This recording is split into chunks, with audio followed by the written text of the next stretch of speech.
বিরাট বড় পরিবর্তনের খবরে টেলিপাড়া দুই ভাগে বিভক্ত। দাদাগিরি পরে এবার কোপ জি বাংলার অপর এক জনপ্রিয় শো দিদি নাম্বার ওয়ানে।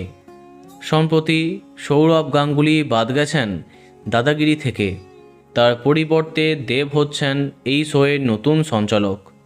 এই খবরটা এখন সবারই জানা। দাদা ছাড়া যেমন দাদাগিরি হতে যাচ্ছে, তেমনই টেলিপাড়াতে বড় খবর, দিদিকে ছাড়ছে দিদি নাম্বার ওয়ান। অর্থাৎ যে রচনা ব্যানার্জির হাত ধরে জনপ্রিয়তার শিখর ছুঁয়েছিল জি বাংলার দিদি নাম্বার ওয়ান, সেই মুখের এবার পরিবর্তন হচ্ছে। এর আগে যেমন অল্প কিছুদিনে বিরতি নিতেন রচনা ব্যানার্জি, তার পরিবর্তে অন্য কাউকে দেখা যেত, এবার আর তেমনটা হচ্ছে না। সূত্রের খবর, রাজনৈতিক পালাবদলে অভিনেত্রীর জনপ্রিয়তায় অনেক খারাপ প্রভাব পড়েছে। সেই নেতিবাচক ভাবমূর্তির জন্যই নাকি রচনাকে চিরদিনের জন্য বাদ দিচ্ছে কর্তৃপক্ষ।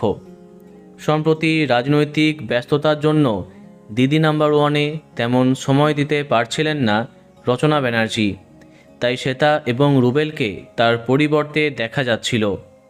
এবার টেলিপাড়াতে চর্চা, বাংলা ছবির এক জনপ্রিয় নায়িকাকে বেছে নিয়েছে জি বাংলা কর্তৃপক্ষ।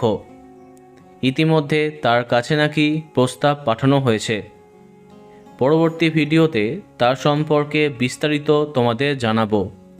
যদিও রচনা ব্যানার্জির পক্ষ থেকে এখনও এই বিষয়ে কোনো মন্তব্য করা হয়নি। তো বন্ধুরা, তাকে কে কে মিস করবে কমেন্টে জানাতে পারো।